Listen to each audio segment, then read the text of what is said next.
Olá pessoal, entramos agora nos anexos da nossa portaria.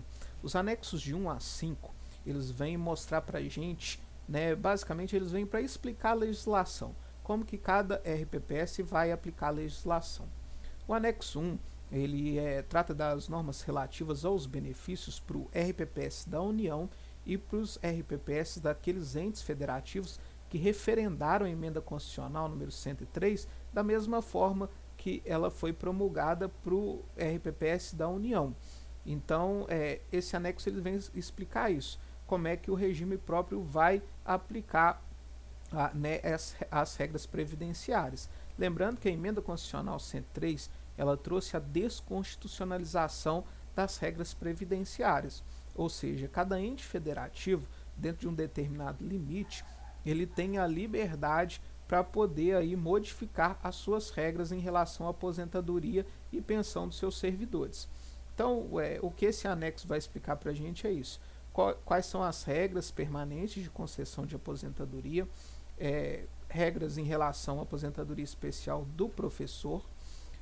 Ele fala para a gente também das regras de transição. No caso da União foram promulgadas duas regras de transição, a transição por pontos e a transição pelo pedágio. E vem também falar para a gente sobre as regras de pensão por morte, como que passa a ser o cálculo da pensão por morte logo após a promulgação da emenda constitucional 103. Além disso também como que vai ser o cálculo dos benefícios e o reajuste dos benefícios a partir da emenda constitucional.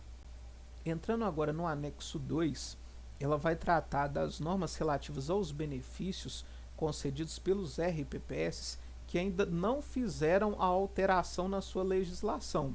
Ou seja, a partir da emenda constitucional 103, se o ente federativo não promoveu a sua lei de alteração previdenciária, ele vai continuar aplicando as regras que estavam em vigor antes da reforma da Previdência. Então, continuam válidos para esses institutos que ainda não alteraram a sua legislação, a emenda 20 de 98, a emenda 41 de 2003 e todas as regras previdenciárias em vigor até então em relação à Previdência. Todas as regras constitucionais que existiam antes da emenda constitucional número 103.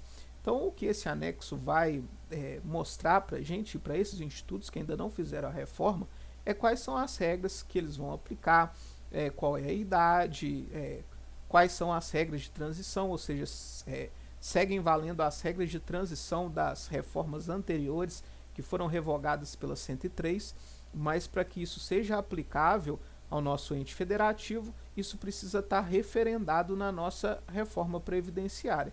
Caso isso não ocorra, a gente vai continuar aplicando aí as normas anteriores à emenda constitucional. Entrando agora no anexo 3, ele vai falar da aposentadoria especial para os servidores expostos a agentes químicos, físicos e biológicos prejudiciais à saúde, com as alterações promovidas pela emenda 103. Então, como que fica a aposentadoria especial a partir da emenda constitucional? E aí, entre diversas coisas, a emenda veda a conversão de tempo especial em tempo comum. Antes alguns entes federativos faziam isso, hoje não é mais possível, a emenda constitucional vetou isso.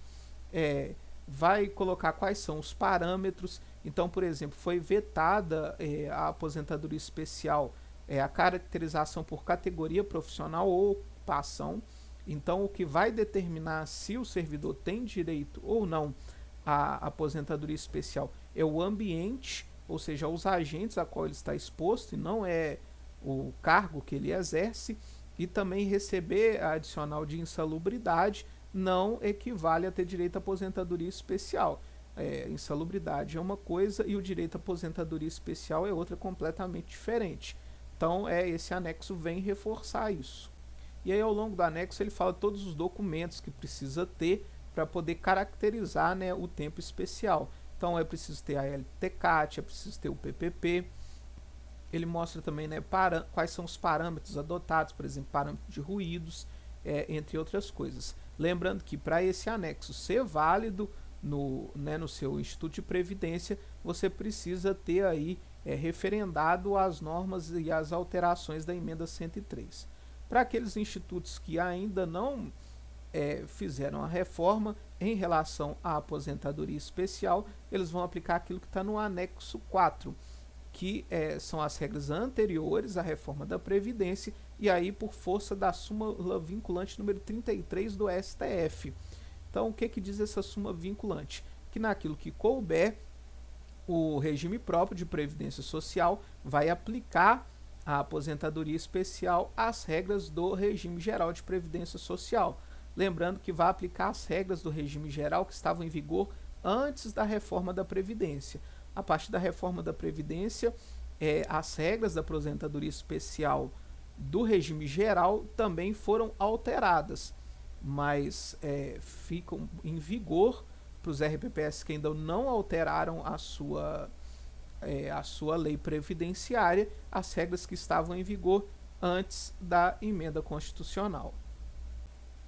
Entrando agora no anexo 5, o anexo 5 ele vai falar da aposentadoria especial para o servidor com deficiência. Qual que é o detalhe que vem nesse caso? Caso o ente federativo ainda não tenha regulamentado esse tipo de aposentadoria na sua legislação, não é possível conceder aposentadoria especial para o servidor com deficiência. É isso que vem falar para a gente nesse anexo, né? Já fala lá dentro da portaria, o anexo vem reforçar. Só é possível conceder a aposentadoria especial em caso de mandato de injunção.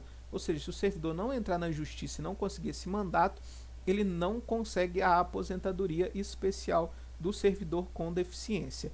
Para aqueles entes que já regulamentaram isso nas suas leis, esse anexo vem informando qual que vai ser a forma de caracterização dessa aposentadoria especial. Então a gente tem por graus de deficiência, né, que é leve, média ou grave. No caso da deficiência grave, são 25 anos de contribuição para homem e 20 anos se mulher. No caso da deficiência moderada, 29 anos homem, 24 mulher. E no caso da deficiência leve, 33 anos de contribuição para o homem e 28 para a mulher. Ou ainda a aposentadoria por idade, 60 anos homem, 15 anos mulher, com no mínimo 15 anos de contribuição. E aí, para se determinar qual que é esse grau de deficiência, ele vai ser realizado através de uma avaliação médica e funcional, e para isso vão se seguir os parâmetros da portaria interministerial número 1 de 27 de janeiro de 2014, que vão seguir aí os parâmetros semelhantes ao do regime geral. Bom, pessoal, nesses 5 primeiros anexos é isso, né?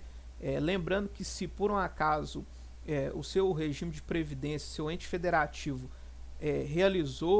já realizou alteração previdenciária, mas fez algo diferente daquilo que foi feito na União, daquilo que traz a emenda constitucional número 103, o regime não tem como aplicar os parâmetros que trazem nesses anexos. Ou seja, esses anexos eles vão depender muito da situação do seu ente federativo, do seu instituto de previdência, para que possam ser aplicados no nosso dia a dia.